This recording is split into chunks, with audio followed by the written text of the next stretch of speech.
Senior. Let me say it to a senior. Welcome to Culture Daily. Good morning, bro. Good morning. Thank you, Charlie, for having me. It's good to be here. It's good to be here. Very high tech, speckish. This place is glossy, flossy. Yeah, it's very bling bling era hip hop. Thank you. Yeah, we tried to elevate, Charlie. Wonderful. You know, Charlie. So have you been following us? Have you been checking out Culture Daily? Have you been aware of what we've been doing? No, I've definitely seen some clips online with you guys causing trouble. So good. No, it looks like I think the first time I saw pictures. I follow you obviously, so I think I've seen a few things. And I think I saw Ria Bossman here. Yeah. I think that was the one that I probably caught the most of. I don't feel watch or listen to a lot of stuff live because life keeps lifing. Otherwise, I know. But from what you saw, good content. Why are you trying to get an endorsement this early? Oh, no. Let's get through the interview for me to decide. I know you are, how do I say it? I know you are circumspect with everything. Okay. So I want to know your honest feedback. It's a step in the right direction. Yeah. See, that's it. Plus you're an intelligent human being. So with you on board, and you're an artist as well. So that perspective is important. Oh, shucks. Let's close. I was watching some old clips online, and Eto was talking about Pep Guardiola. And they said something, and he was referring, but he's like, yeah, but he told Pep that you were not a good player, so you cannot. So it's good that, you are. Sometimes, I'm not saying that you have to be an artist to be a critic, but it's always important that sometimes voices of people who've been at it, who are capable, are also able to be in rooms like this to speak, because it's important. Yeah. Most def. Charlie, good having you here. Of course, I'm not here alone. Culture Daily, big conversation with the man Manifest. I'm here with Olele Salvador to my left. A word? You don't have any words for us. And the beautiful, stunning Lenny Lomote to my right, as usual. Sister Fudien, how are we? I'm very well. See, the names I'm going to get on the show, from Sister Fudien to Sister Wonderful, and it's fine. I'm sure at this point everybody knows I love food. Fudien is very archaic. It's very legacy. What? Fudien. Oh, yeah. No, but me and Lenny, we go way back. Charlie. I saw online that there's a difference between Foodie and Fudien. What is it? Foodie is bougie. That's right. Yeah. He's trying to call out my age. He's trying to put my Ghana card. That's why he's saying. Foodie is bougie. Foodie is like bougie. But can you be both? A Foodien and food. Maybe if it's more akpele and things, it'll be Foodien. If it's more noodles and things, maybe it's Foodie. Charlie, but I mean, getting straight into it, we just listened to two very big collaborations, two big records, right? Adekunle Gold on there, and then Burna Boy. And you've had this consistent movement of collaborating with artists across the continent and outside the continent, big names and all that. I just want you to kind of draw us through the process, how you go in selecting these partnerships, how you even approach it, and the kind of records you want to make, right? Because me being an artist, if I lead the show with my artistic perspective, we will go one side. A lot of people who get into, quote unquote, these deals with international acts and whatever are looking for clout, leverage, or the mileage that because X and O is going this big, let me also go and get in that spotlight. But I constantly see you creating art with these big names. And I want you to walk us through these. I mean, MI, RRP, WHP, Pato Ranking, I mean, Charlie Simi, the list goes on. So let's get into that. Walk us through it. Well, first and foremost, I think we cannot dismiss the fact that there is absolute mileage that comes from collaboration. Yeah. Fans are excited about it. So as artists, we enter collaboration with more of a pure perspective that, if me and this person who's dope work together, the sum of both parts will be amazing, right? But there's also... But I think what you started alluding to is the fact that too many times the consideration is the clout. Exactly. Not just the art. But I think both can function at the same time. Actually, forget clout. I almost said it. But more or less, it can be explosive. Both in terms of people getting excited, but the results are usually the most important for me, first and foremost. I work with a lot of people who I admire, and there's mutual admiration, right? And that's always been from jump. You mentioned WHP. It's always been my route from the beginning. And when I entered South Africa, when I first met WHP, we were in a studio. He took me to a baba. Wow. You understand? Yeah. It's like, we got to build. He had this voice. It's like, my king, blah, blah, and we got to build. So whenever we make music, it's so organic. And it's almost been...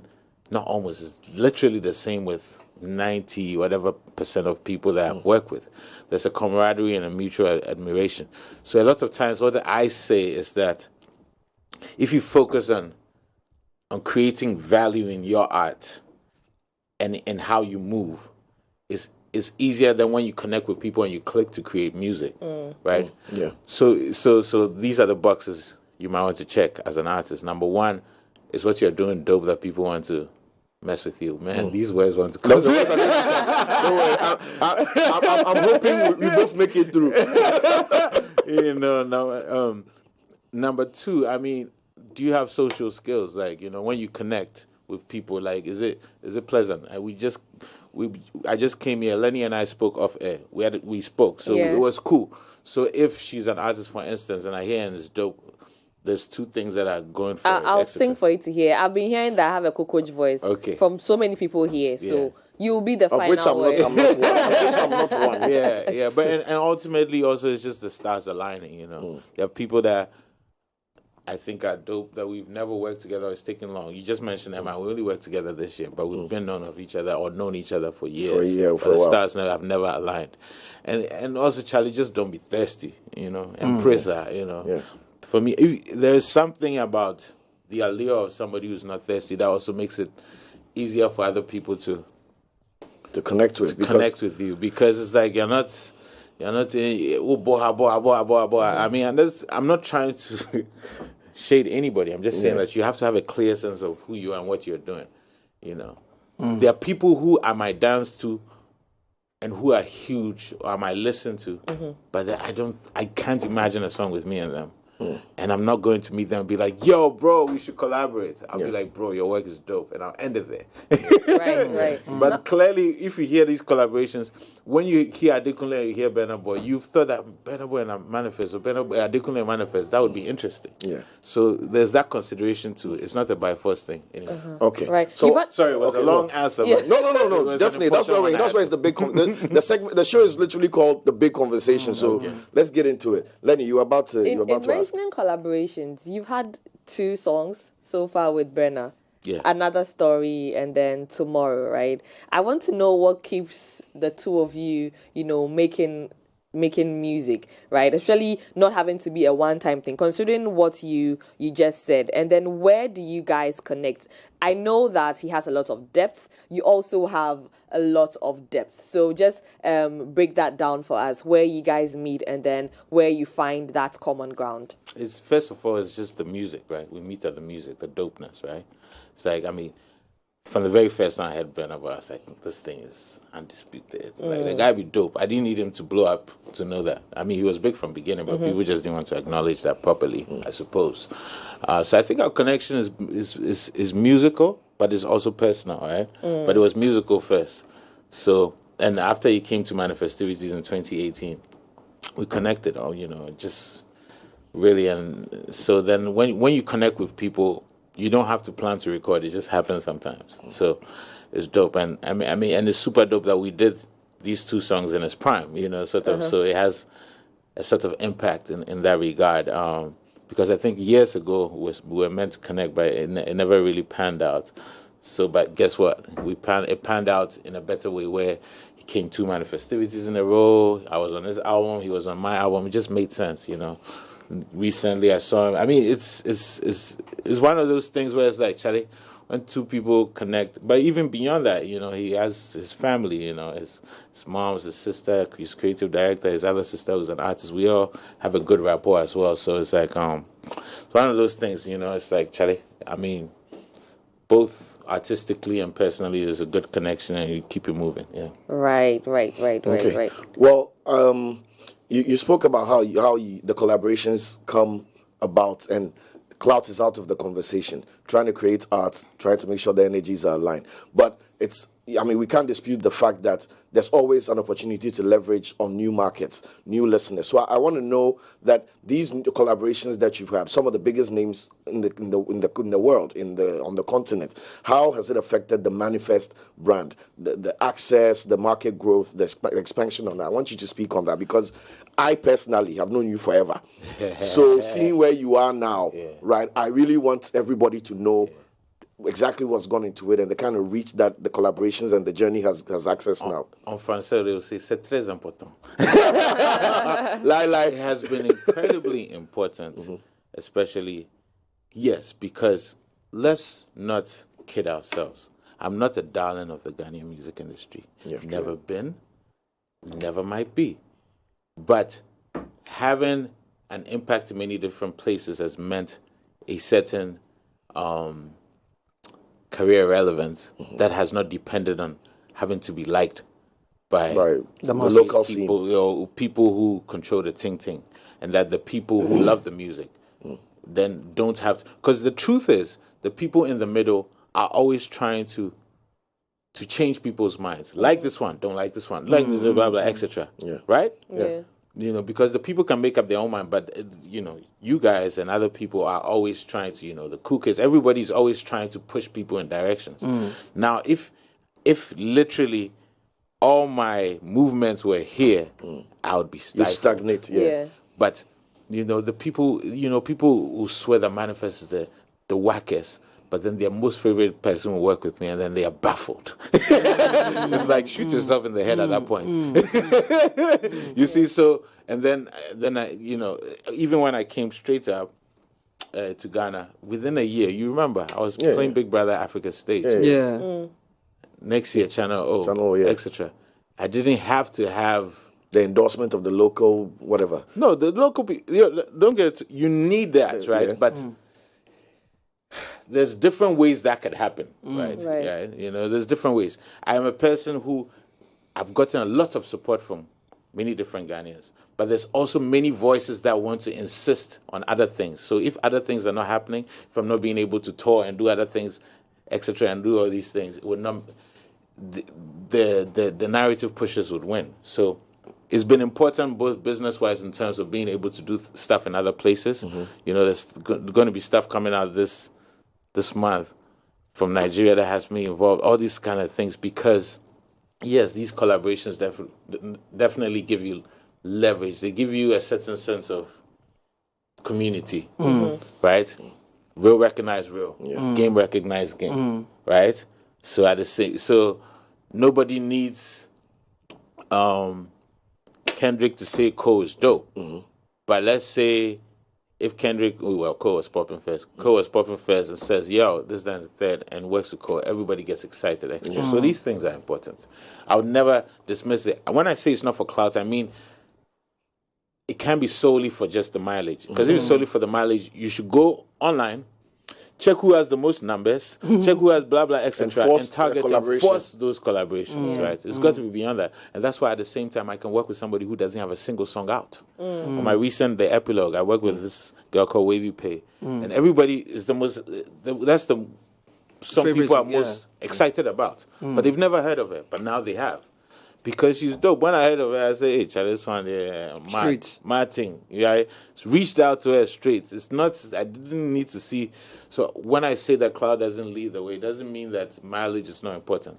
So another long answer, but to bring it back in, yes, it's been very important for me that having been able to touch different places and work with different people has always given me a more expansive career that doesn't depend on validation. So, but you say, okay, so if I no, you go in. I'll come after. Just to draw you back just a little bit, you mentioned not being the darling boy of the industry, quote unquote, right? Though it may seem true, because we are here, we in this country, we know, and I'm sure you've expatiated further on that. But when did you realize that had become the narrative for you? And it wasn't the narrative for me; it was a narrative. These are, okay, but sorry. Let me let you finish. No, it's okay. It's fine. Or when did you realize that narrative, and how have you accepted or perhaps rejected that narrative, going beyond your music? I think the first time narratives started popping up was when I first won Ghana Music Awards, which was 2013, out of nowhere, right? But what people forget was I was getting nominated for Channel and all this thing before anything in Ghana ever popped up, right? Yeah.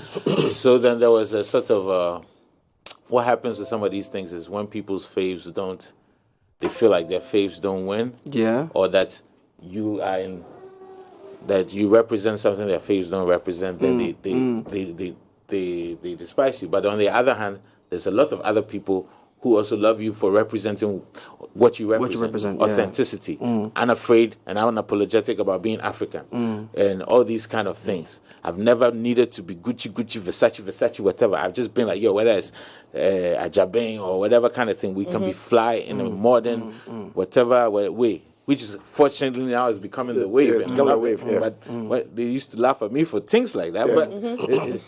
Yeah. But it was always a rejection. But rejecting something doesn't mean that you don't see it, right? It's just that you can't.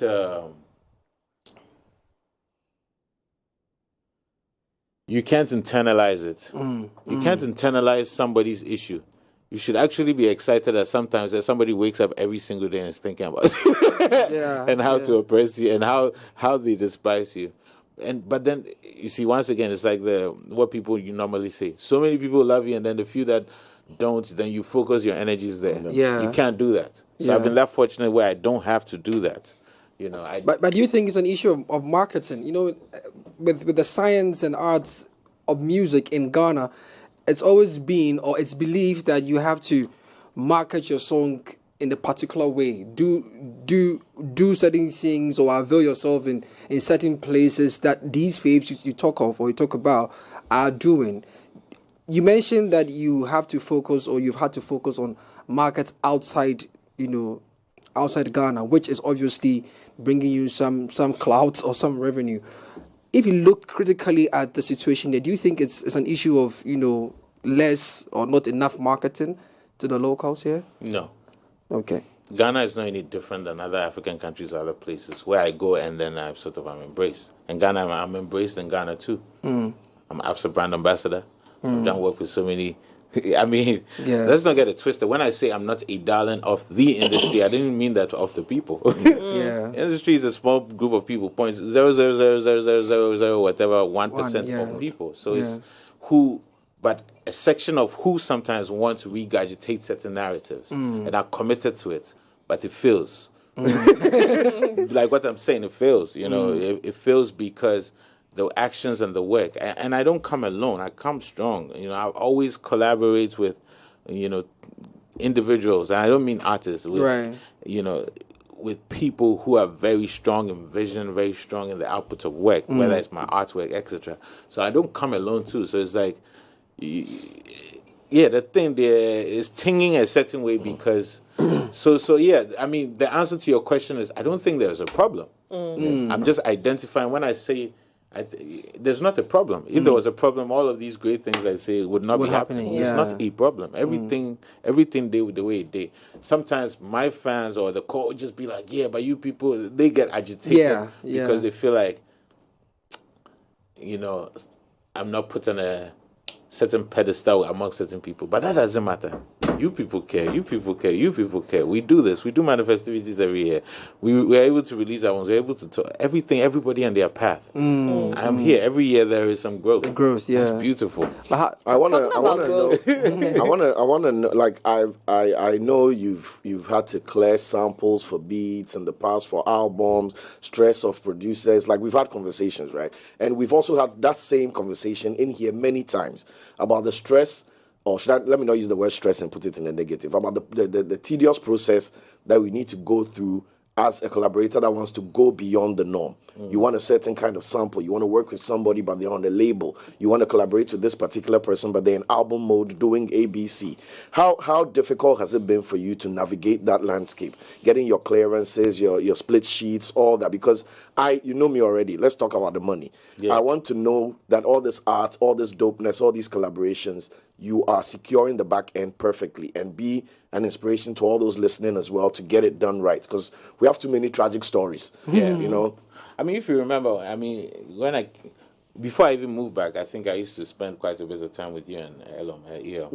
And I used to tell you something. Like I was registered to ask up early. I learned the DIY thing, do-it-yourself thing. I learned very early, and I've been learning on the jump ever since. And I don't see it as a problem or tedious.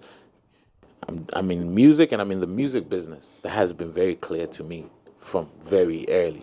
I am most interested in doing the music part, but is needed for me to do everything music business wise. Now, to answer your question about has it been difficult, Charlie, we make sure everything's done. We make sure we clear everything, etc. All of this stuff. We've been doing contracts for years now. We have lawyers or a lawyer. My lawyer is from the UK. Shout out to him. We do contracts with everything, whether it's a swap, whether it's royalty points, etc. We've been doing this for eons, and I think our local thing, a lot of it has caught up. Everybody has realized that be just the jumps. Now I want to know that has that been a restriction? Like if you've been ahead of the curve when it comes to the understanding of the music business. Was there anybody you wanted to work with, producer, contributor, who you said, "Yo, come, let's cash down the paper," and be like, "Which kind of paper?" Let me tell you something. Some of the collabs I have that have not come out only because they've not been cleared, not because because there's also the artist is either on a label, there's management, other people. You go bust your brain. What I have in my vaults is crazy, but the business part of it sometimes is not always aligned yet. But it's not personal, and that's how you have to look at it too. You also have to move at it strategically. The artists go inside the studio, they want to make song, they jam. Then they go their management label, other people are like, okay, how is this going to benefit us? It's a jam, but how's it what is the value prop, right? Yes. So, can you give us an example of some of the songs that are in your votes? Of course not. I mean, you're trying to sabotage the future release. I saw that coming. Of course not, but I mean, I'll tell you that it's madness. Yes. It's crazy. Right? It's madness. Lenny. Yeah, you did mention growth and then building community, right? To me, at this point that you are in your career, I see you growing from just doing music into having to also reach out to people and bring them up the ladder as well, or bring them along the journey with you. So what was that inspiration for you to, get on that journey and then start doing that to helping people around you, especially with music?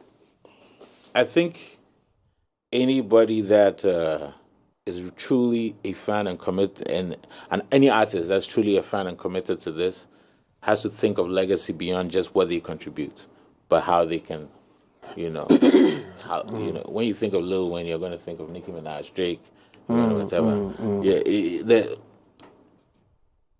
What you can put into the world beyond yourself is such an important thing, and not for the clouds, not for people to praise you, but to actually be able to have that impact. So that's always been, it's been something that's always been with me, which is why I've always worked with. It doesn't matter whether somebody blew or not, but when you come of age, and you have the wisdom of experience, you have to find ways to actually have structure and infrastructure to help that.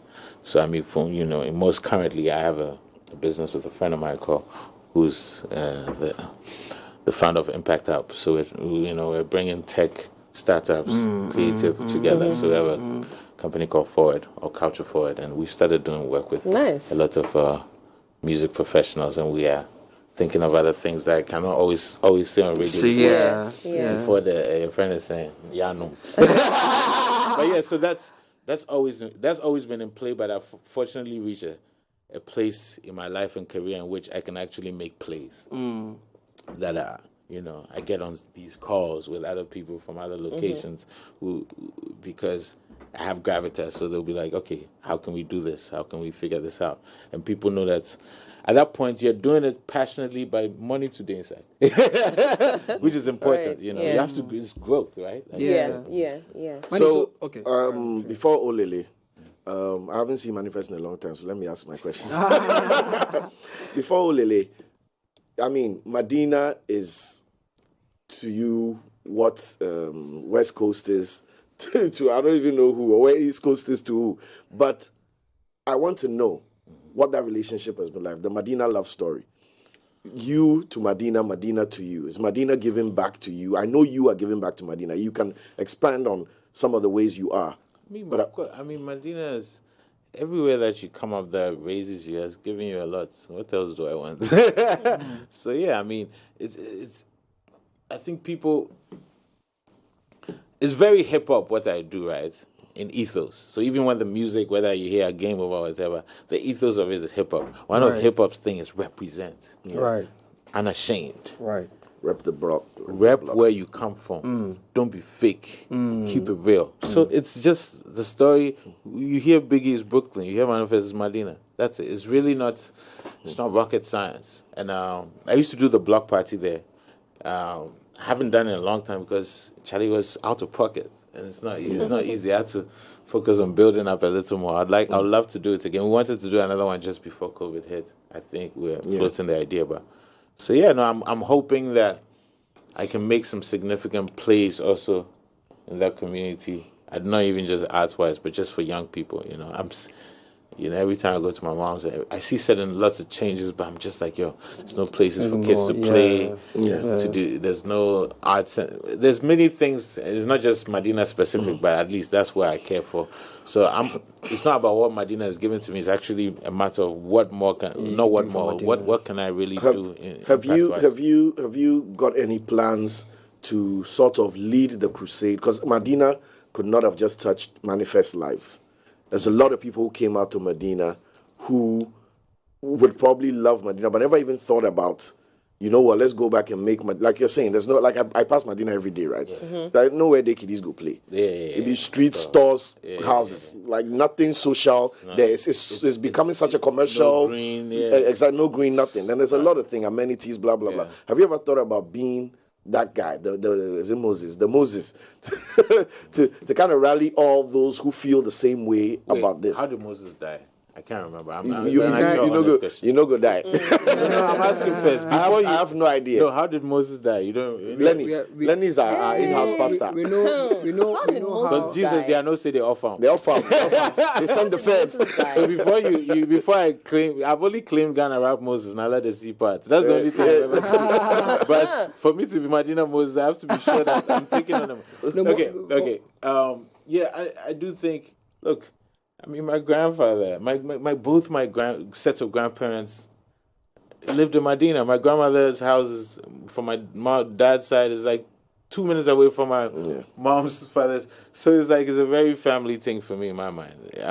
But at the same time, in leading a certain charge, I don't know about leading a charge, but I do think being able to mobilize quietly, connect with the right people who have connections to the place to transform it, over the years would be great, because if you come from some place, you just don't watch it deteriorate. Like the school we went to, sometimes Friday past that. Charlie, bro, myself. I went in sometime June. I just go University Primary. University Primary. I just parked. I parked out on the big tree. I just parked out on they've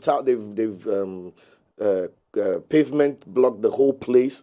There's nowhere to play and kick the ball when you are waiting for the car. It's pavement. There's no gutter. I was just under the tree in the car looking. I looked like 10 minutes and I just drove off. Like, it was a nostalgic thing. I was going to Game Park and I was like, well, let me park. And then I started thinking, I was like, Charlie, I haven't even come here to do nothing back. Where are all of us? And a lot of people from UPS, day somewhere. When I say day somewhere, like, there's a lot of relevant socially. The real UPS, not the IPS a lot of people from UPS. Like, there's a lot of names that are people, and I'm like, why have we left where it all started like this? Well, to anybody listening that went to UPS, there's people in my year group who are mobilizing funds. They actually reached out to me recently, so this is an opportunity to actually make some contribution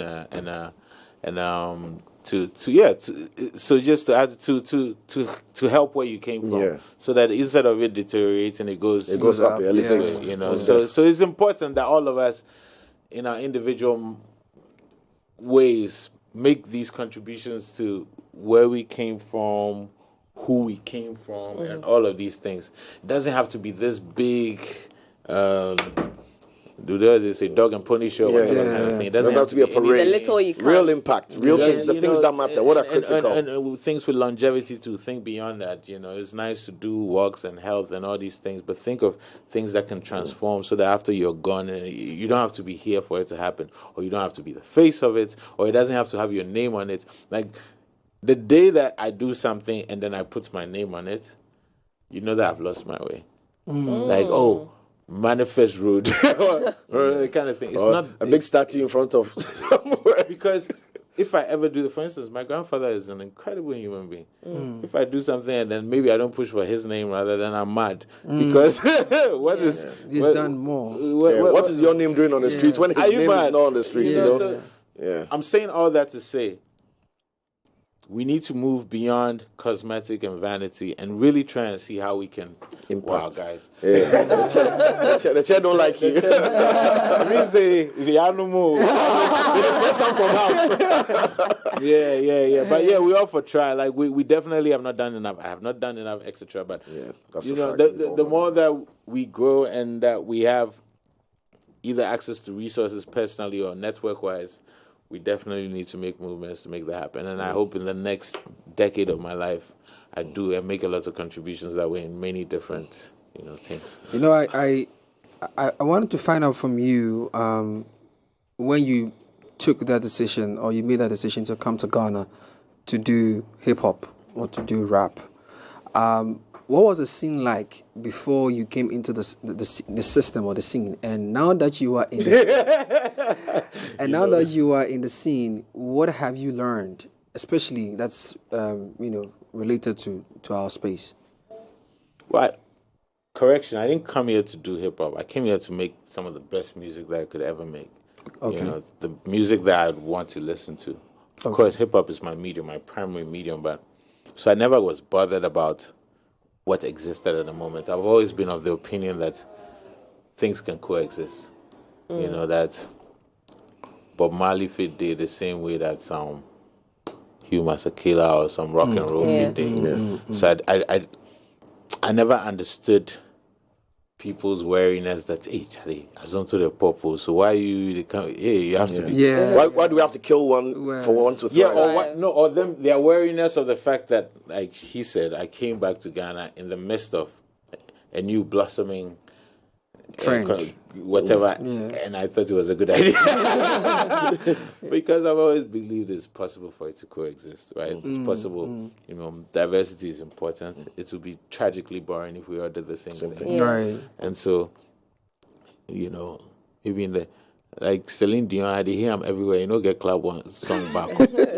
Come Ghana once. It's a marketing problem. What be marketing? But everywhere I still hear him. I hope shout out to her. I hear she's stiff something syndrome. But you know what I mean? Yeah, I get you. There's a place and space for a lot of things. I listen to D'Angelo. People listen to Adele. So I wasn't bothered by. I came into an Azonto era. I wasn't bothered by it. I liked it. I had critiques, which was sort of the one way of everybody trying to do stuff. So people considered me an Azonto hater, which I was like, people, I'm not serious. Some of my people, they make the best Azonto. You understand? Yeah. What have I learned? What I've learned is that you have to be quite resolute, right? You have to be unwavering. There's times I feel like I have wavered. I'll be stubborn, but I feel like there's been times where, like, instead of changing Ghana, I've let Ghana change me. Wow. There have been times. But because ultimately I have my center, I always return to center, right? But you have to be resolute, man. You have to be resolute. And that's why I love some of the youngins coming up. Like, they hear things. They hear nuts. I'm like, yo, you are my king. I love you people. You're my next to kin. I love you people. It's so for me, the learning experience is, to be unwavering. For here. I know you mentioned how difficult that is. So just take us into a journey of your mental state at the time. When we see... It wasn't difficult for me at all. Sorry, I just want to curtail it. It wasn't difficult for me because when I came, I wasn't wavering. I was like, yo, this be the things that they like do. This is what I want to explore. I'm going to go to South Africa. I'm going to do this. So it wasn't difficult. It was difficult, and it wasn't difficult mentally. Right. In a sense of how to construct a business out of it, you have to figure it out.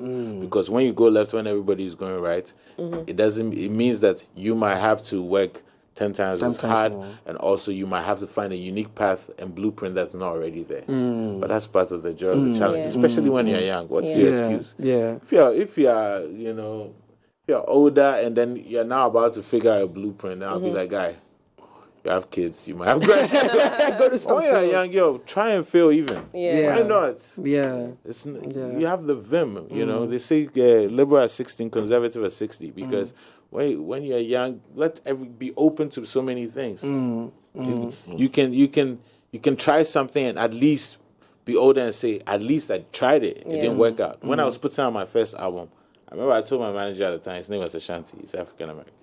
I was like, yo, for me, it is ting, it doesn't ting. I will not do it. I'm not one of those. You're not going to be crucified to this cross. I love this thing, but not like that. You understand? I will make a living. I'm not saying I need to be rich immediately, but I need to see the light at the end of the tunnel that is coming. But the light wasn't like if the thing doesn't pick, at least I did it. Yeah. I don't have to stop rapping or making music, but I don't have to do it for a career. Right. So I think even that sense of clarity for me at the beginning also gave me vim that, hey, if you're taking a shot at it, take a really good shot. So from jump, I try to do everything the way like somebody who has all the resources in a major label would do. Yeah. The way I printed my CDs, everything. I try to do it on a level so that if the thing no fire, I can't make the excuse that You know, You put didn't in the try. work. yeah. So as you start picking, I said, oh, okay, it fits. I'll pick it. It fits. No, I mean, it wasn't, I've never had any kind of a sudden anything. Everything has been gradual for me. But at least I would know that I'm not delusional, you know, because you can be very talented, but if the thing no the pick, you can be bordering on delusion. And it can start affecting you, and you change as a person and as an artist. And in 10 years, you might not recognize the person you've become. Wow. And that's dangerous. Yeah. Speaking about you've change, spoken right? about Okay, there we go. not wavering, and then also having to let Ghanaians or Ghana get to you with your type of music, and then finally finding your way back, right? Have there been any considerations to do another genre? And even now, do you just want to, just test the waters a bit, even though you're not that young anymore and you can't afford to be making those mistakes? Has it come to mind that now that there's this, there's a Afrobeat wave and all of that, have you just thought of, okay, let me just flex a bit? I mean, I'm as good a musician as I know I am, so let me just get into that, I'm actually way more experimental as a musician than people give me credit for, only because I'm a lyricist. So because I'm a lyricist, people forget that. I mean, not to blow my own horn, but honestly, like, I am way more musical than people think about. That is, and I'm way more experimental. If you look at MTT, I had a song called Weeping Clouds. I don't even rap on it. We created this thing, myself and Radical the Kid, and then there's Jama Horns, etc. I'm always experimenting with music. That's where I live, in experimentation. Doing Afrobeats right now is not an experiment, it's a proven concept. Right? So I'm always experimenting, and I'm happy to, and I'll always be that guy to experiment with my music. Right? I don't live in a comfortable place with music. Back even in 2011, I was making songs like Sun Sun Prayer. If you listen to the beat structure, etc.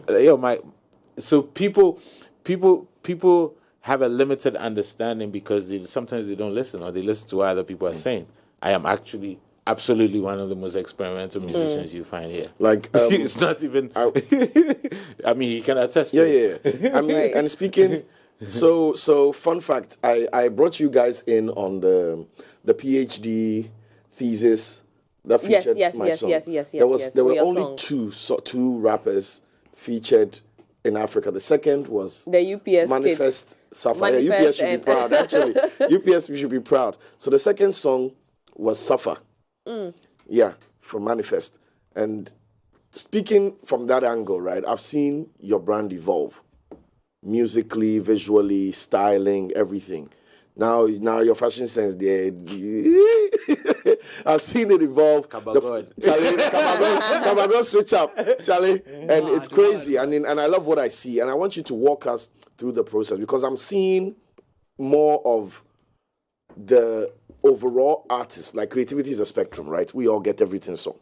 But I'm seeing more of the overall artist in Manifest coming out as compared to just the music artist. Yeah. There's more consciousness with photography, visuals, style, even communication. I want you to walk us through how you are evolving and what we should expect, if you do know now, what we should expect from the next phase of that evolution. Or the expectation there, I just go bust your brain. No, but thanks for recognizing that. It's a very accurate way of putting it. I am a fan of the creative arts, so I've always been a collaborator in a cross-disciplinary way. But it became more intentional as I came up more, because I realized, like, yo, this is what I love. I love the visuals. I love the looks, the aesthetics, all these kind of things. And when you know, and I can see something like, yo, this thing Charlie kill out extra. So you learn, and then you get inspired, and you want to do more. So for me, one of the key recipes or ingredients, no, it's more of a recipe than an ingredient. Oh, I see what you're saying. I see why he's laughing. He's probably a big Sack fan. That's it. No, these things, it happens. It happens. No, Please don't read my shoe. Let's wasn't go on talking with about that it shit. that One of the key recipes for me has been to always actively collaborate with people who are great in other creative fields. Yeah. Right? You know, so Nowhere Cool, the cover 2016, it was done by one of the greatest contemporary artists in Africa, Kudzanai from Zimbabwe. I flew to South Africa to do that cover. Wow. And he's an amazing whatever. He came back to Ghana he came to Ghana in 2018. We did this once in a lifetime collaboration where he has this short film, and it was playing, and I was live soundtracking the short film. Wow. So I've always been exactly, you know what I mean. So Wow, the wow needs to come in.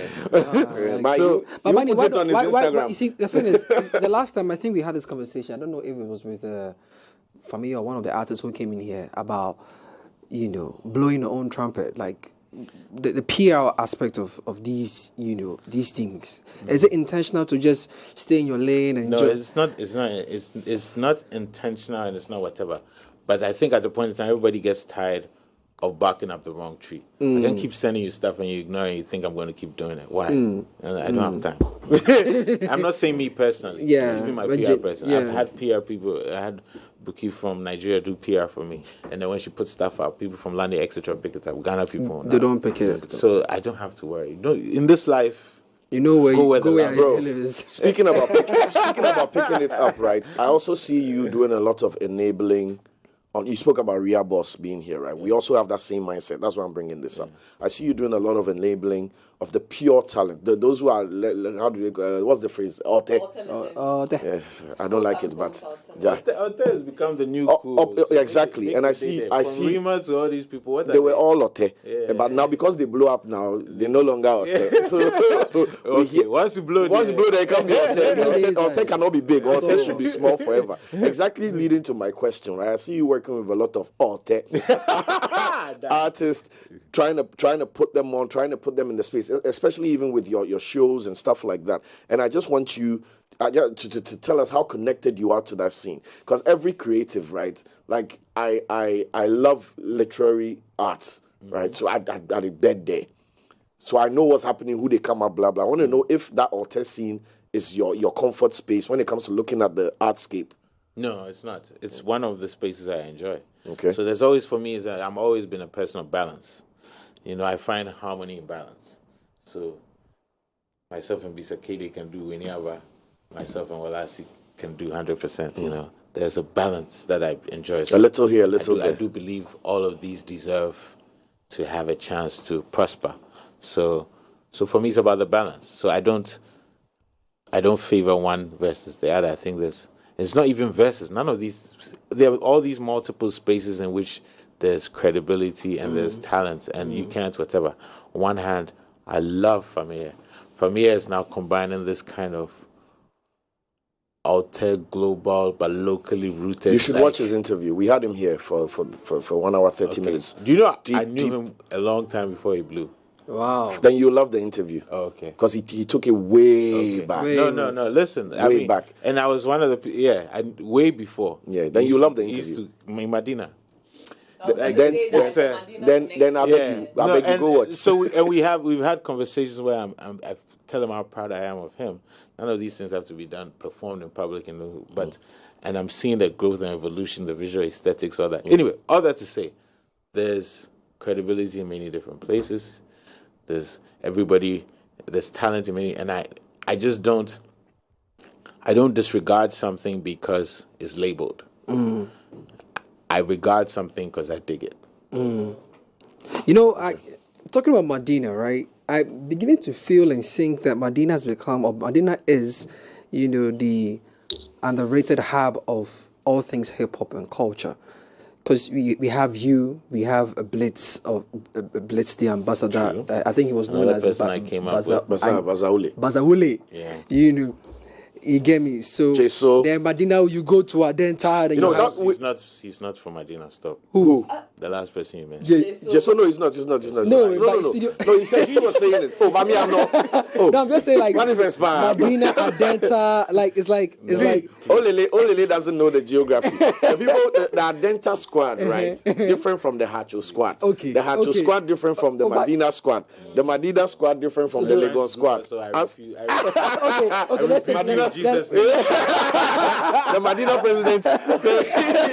Let's stick to Madina. I think you have this young guy. I know he stopped doing music. Lyrical Wanzam. You have Wayat. Wanzam is one of my favorite artists. Cut to the chase. Meow. Yo, that was you remember how I was bragging about that line? Yeah. You told me about it. Yes. And you have this guy as well. See, Manifest sent me the guy's track, right? And he was like, listen up. And I was like, oh, this kid is you sure? It's like, bro. And I was like, the guy, let me give you a line. So cut to the chase. Meow.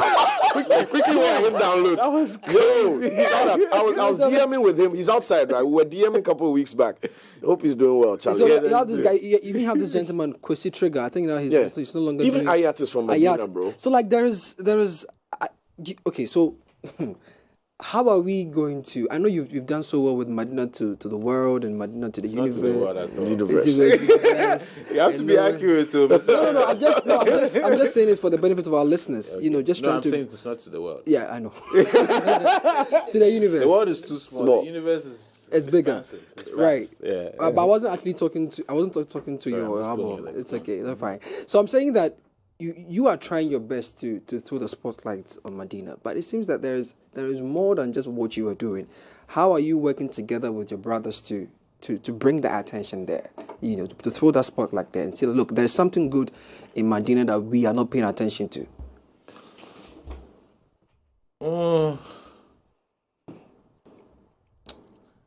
It's a complicated answer because I don't necessarily think how you think in terms of the premise of it.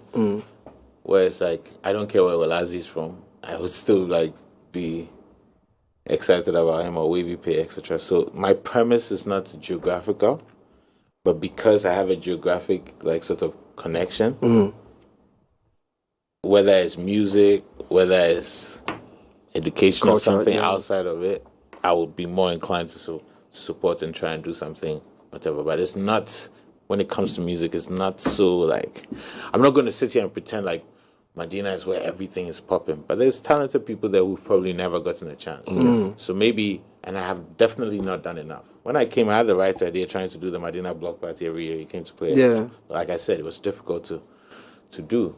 Sponsorship was almost impossible. We did out of pocket. So I've not almost nearly done enough. I've not had the bandwidth to be able to do enough, to be honest. So it's something I'm all over to see how far and to see what the best angle is. But I'm always here to cheerlead anybody that is dope or has potential and sort of there's a connection, there's a geographic connection. I'm always here for it, but it'll take a bit more doing in terms of my mind to think through this, to see what sort of how Madina can produce more of the stars. But everybody that has come or is coming out of there, whether it's Lyrical Wanzam, Ayat, etc., I'm very happy for them. I work with them. I did a song with Lyrical Wanzam. What was it called? For Shiggy Reasons. I did one with Ayat as well. He even showed up for his first video. Yeah. That I Don't Know You, even before he put the song out. And that was the one time I broke a rule because, for instance, when I came, you can ask other people who you know. One of my rules very quickly was that I don't show up in any music video that I'm not performing. Featuring on. I'm not It wasn't because I was because clout was not my thing. Right. So it's So you will not see me. Right. But I broke it because he came from Madina and he was shooting a video in Madina. I was Support. like, yo, there's a reason for it. But otherwise, look, there were people so sometimes when some people maybe I feel slighted, I might understand, but they might not have understood my mind. My mind was that, people should get to know me because of music and because of the work. I'm not going to be featuring. I'm not a celebrity. You're not a vixen. Everything else didn't matter to me as much. It was always the work. It excited me, etc. When I would come to, Opremu video release, I wasn't there to whatever. I was there to show support to my brother. I probably left early. At some point, sometimes it's like. Because I also knew that, guy, there's a lot of work you have to do. Yeah. You're going against the grain. And if you're going against the grain, when these people, they bed and they party, you for work. So, anyway. I mean, there's a question I want to ask that if I didn't ask, I don't think we'll close, right? We've been... Wow. Yeah. Better be a good one. Oh, dope Otherwise, question. I'm coming after you. Oh, because please, come for me. Let's go, bro. You know what I mean? Ask him when he has half of our conversations are debates. In DM real quick. Like, hey, guy. Half of our conversations are debates. Bro, you know me already. I live for this hip hop. I almost said something after that. I live for this hip hop. I live for this rap, right? And rap and hip hop to be used so it's in the blood. Yeah. We've had it uphill since till now. To the point that one of the biggest stars have they call we out. We no go that side. Call we out last week. Call everybody. You and who? And he mentioned some names. That's why I'm saying he call we out, because he mentioned some names that the only people they see be that. That aside, hip hop in Ghana, the talent, all the talent. The talent is big here. Do you have an insight? You've journeyed through it. You've gone against the grain, like you said. You've built a solid brand out of it. Do you have, I wouldn't say a blueprint, do you have any insights to share? Because trust me, bro, I still get a lot of messages. I can only guess how many messages they or DM with, please listen to my song and this and that. Hip hop is alive in Ghana. Yeah. Hip hop, some of the best hip hop in Africa is probably in Ghana. But hip hop doesn't get the rep it deserves. You, as one of the front bearers of that, of rap, of hip hop artistry, what are the insights that you can offer that this is, despite the difficulty we have, this is how I think we can approach it. And maybe sometime a year, 10 years, 20 years, maybe it may be a mainstay. I think I'll pick up where you left off, one important word, artistry. I think, once again, if you're a hip-hop artist or a rapper, make sure you're also a hip-hop artist. Being an artist means the musicality, the artistry, the innovation, all these things matter to you. So that at some point, people don't pigeonhole you or box you in because your artistry is so great. Don't just think because you can put punchlines together is enough. Don't go do a cappella somewhere and make people enjoy you. I watch battle rap for that. But once again, going against the grain, as a hip-hop artist in Africa, your artistry has to be super dope too, for you to almost have that self-confidence and undeniability. And don't be and not have to worry and say, they don't play. Guy, you're killing it. The people, you hack the system. Is Black Sherif a hip-hop artist? No? I see him as a high life artist. For me, I see him as a high life artist. No, my guy. Hip hop. Because he says hip hop. It's pure hip hop. You go excuse us. No. Okay, so this one. I have a reason why I call him a high life. Only you go excuse us. No, I have a reason why I call him a high life artist because I have a personal. Give us your reason. Let's be fair. Give us your reason. I have a personal relationship with him. When I spoke to him, I told him, Black, you sound like a rapper. You sound like a hip hop artist. He says, no, I'm doing high life. I trap high life. Trap is So born from hip hop. But his base is high life. Okay. Do you get what I'm saying? When rappers slow down, bro. I don't have a personal relationship with him, but my ears are very open and I can hear. So I can tell you that when I do... It's the same way I can't define your success. Because often when I talk to artists, I want to more or less project or impose what I'm hearing. To impose, but I'm not saying you are imposed. I'm just saying that for me, when I talk to artists, I want to find out from them. The point you made, right? Let me chop lawyer. The point you made, you said he's a trap, blah blah blah. So he said perfect. Yeah. Trap is hip hop, right? Because trap is a style that emerged based on the beat style but they were still delivering verses, rap verses, hip hop style. He's not the first. There's been Wyclef, exactly. There's been all these very eclectic. It's like saying Tory Lanez isn't hip hop because I can't be mentioned such names. You want me to be headlines. Now, I have Manifestivities on Sunday. The PR day on Listen, Manifestivities on Sunday. I see some Ghana web article where they say Manifest dodges Wizkid question. I'm like, but because Wizkid not coming, so you like, know, because on if your me and we be Manifestivities. Yeah, it'd be so. No, let's get into that. Yeah, no, just help me out. Yeah. So you see, the thing with hip hop, right?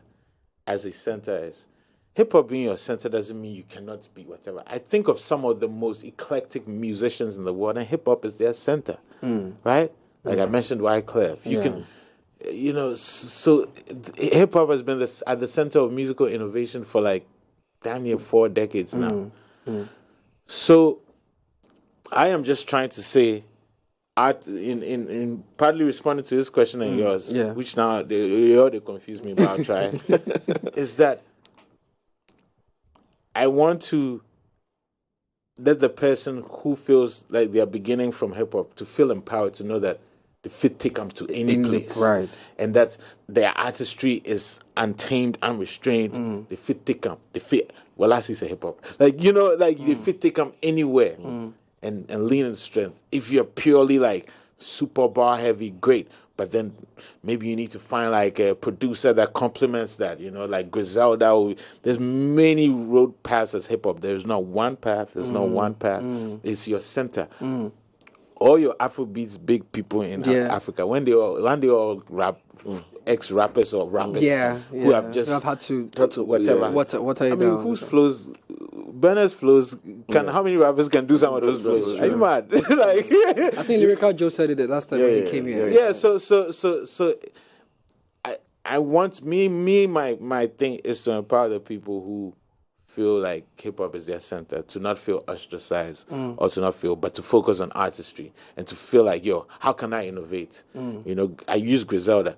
Like, Griselda is like throwback in a modern era. But the music is so good, so it's nostalgic, but it still feels like today. Right? So you have to find a way to innovate. Don't complain. Forget the naysayers who will be like, I'll tell you one quick story. Yeah. I don't know what we're doing with time. No, we're good. But Blitz and I, a.k.a. Bazawuli, we were 16 or 17. We went to a notable figure here. I've never told this story out loud. Exclusive! When he hears this, he and I are the only two who know, not you, but are the only two who know this story. Listen, Ambassador. We went to a notable figure here who did production, as well as just a notable figure in music who was ahead of us, right? Because, at that time, we would jump in, either steal my mom's car or his mom's car. Where we did try find, I was like his puff daddy. Where we did try find like producers and things make work with. So we went to this guy, and for the guy, it's hopefully like the guy would do something for him. And this guy gave us. We spent like an hour there. Gave us a long lecture about how we should forget it. Hip hop has no future. Blah blah. Like we're listening to this person we respected and whatever, and we're listening. It's like, oh no, this one he was he was going off and about basically the reason why we were there to see him. And me, I didn't even go there as a rapper. I went there to support my brother, who was very early with the team. And we used to like bump the music. And at that time, we even sent me $50 Western Union so we could book studio time. I feel be hard. The road long. So I thought I was PDD that time. So this person spent. So it's like, I understood later on in life. I understood the ethos of what he was trying to say. He was probably trying to say that culturally, you have to be relevant to the culture you are in, right? But those were not the words he was spewing. He was saying, forget your dreams. F your hopes and aspirations. This thing is not Ghanaian. It doesn't matter. It will never work. It will sink before it floats. We got into the car, him and I. We were silent, teenagers. We were silent. And in true hip-hop fashion, after 30 seconds, almost simultaneously, we were like, oh, F hip-hop! And decades later, we both have our paths. Yeah. Where is he now? Yeah, has you tried reaching out to say this notable figure? I'm not going to mention him. It's not necessary. No, I'm It's saying a distraction. No, I'm saying like. No, has he reached out? Or has he said, hey? We are cool. Oh, okay. I don't think he might will not even remember. Yeah. Remember, yeah. I don't think. Yeah. But I'm just trying to empower the person listening to say, yo, Charlie, take your path, and also just feel free. Don't box yourself in. Whatever you had the people ahead of you do, you can do better. You can be better than, not better than them as whatever. Competitive, but you can elevate. You are supposed to stand on the shoulders of giants and do better. You're supposed to whatever. Kwesiatha is supposed to whatever. Black Cherries is supposed to whatever. The next person is supposed to whatever. That's how the thing goes. It's a lineage, and it needs to flourish as an artist. Develop yourself as a rapper. Yeah. A lot of people don't develop themselves. Famio developed himself as a rapper, but at some point the artistry had to kick in and he had to come out again, do it again. Yeah. All the songs he used to play me, and then I started hearing the hooks, and I used to tell him that, you be a like you do the hook, but he figured all of these things out on his own. I didn't help him nothing. I mean, just before we get to Manifestivities, I want to ask. You mentioned Blitz. We've seen Blitz evolve from being just a rapper and now producing movies. He's doing great things for you.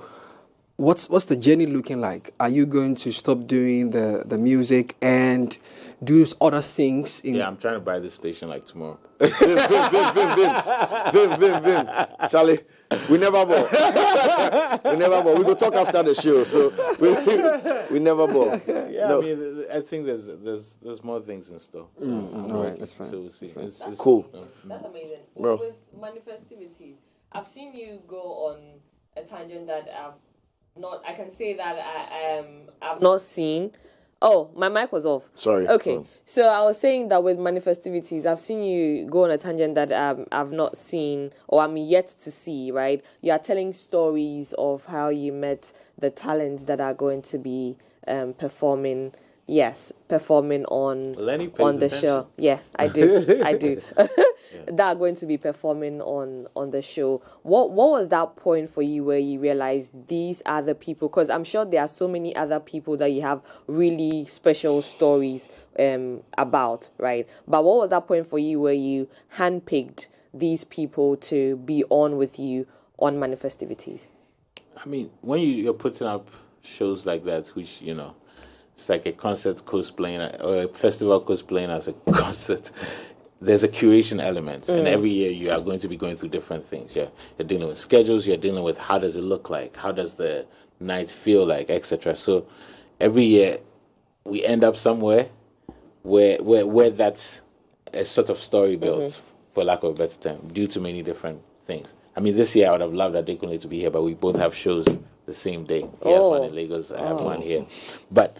Then the caveman and different things. So it really is a lot of hard work on my team's parts as well, and us talking and thinking through the feel of things and wanting to make sure that Manifestivities also doesn't feel like everything else you go to. That's been always so important. Yeah, I can imagine how difficult that is every single year. Because you understand. The theme and all that. It shows that they've tried to have the same people on every show, so you're trying to figure out how you could do mix match so that it feels different, so that even if some people are going, they will not even see the people on your show the same way they see them on other shows. So it's a curation element that we are constantly thinking of. We do get help with it, for instance, which is important, So shout out to my guys, Pepe. They did the branding for the gamble for me, from the design to the everything. So they've been working with us with Manifestivities this year. So from everything from design to thinking through a bunch of stuff. So the storytelling, etc. And I'm glad you've noticed it, because we want people to connect to it and feel have indelible memories about it. And I even see the intimacy that you're trying to create with it, also because of the venue of the Manifestivity. Yeah, because it's a close, it brings, you close to the audience and the audience to you. The arena feels so great. And it's, I couldn't believe the first time I went to that boxing arena. The chair again. They are not happy where they are, so they are pressing the thing. I will stand. Charlie. Yeah, I couldn't. The first time I went there, I always tell the story. The Professor Zoom Zoom invited me because I think the WBC was honoring him there. It was a fight night, but they were honoring him there. Well, is my thing on? Is everything cool? Yeah. Yeah. Thank you. Okay. I'm going to tell you guys what's happening. All of this is changing my chair. You become the chairman. This guy. Did you hear that? On the left hand, you become the chairman. I'm giving you guys BTS. It's important. I weren't trying to let you see, but I think BTS is important. The intimacy creating with the audience. Snap. So yeah, Zoom Zoom Nelson Professor Zoom Zoom, invited me there for his coronation. And we went there. I was with my team, and we went there and we're like, hey, this thing they here and I got here. It's wild, very accessible. Right across the street from Kolebu, not to say anything. And it's just arena style. I'm like, I was shocked that I was like, a gem is underutilized. So we're like, yo, that was when we made the decision that night, like, yo, we could do Manifestivities for you. And I think it's surprised a lot of people come to see because people have no idea. They hear Bukom Boxing Arena, they're like, what is this? Yeah. It's not conference center, it's not La Palm, it's not. Yeah. But when they come, like you said, the arena thing, an arena thing is great for music because it's that's really nice. The visuals. It does feel close even when you are whatever, and it's. Does it bother you that we don't have a lot of that for our artists? Because most of the time, if it's not Alliance Française, it's. Because you talk about intimacy, and Lenny made a very fantastic point about artists being intimate with their fans. Not too long ago, we had a situation. Be pausing. The double cannot be intimate. I'm looking at the relationship between because you said the Madina block party, Madina Bukom. The cultural, the thing about the Bukom Boxing Arena is not really in Bukom, actually. That's the funny thing. Yeah, it's not. I think it's called that because of the boxing academy. Yeah, it's not. It actually isn't. So it's not really. So some people even, sometimes are like, Ghanaians can be elitist and can be like, it's just Bukom Boxing Arena. It's an arena.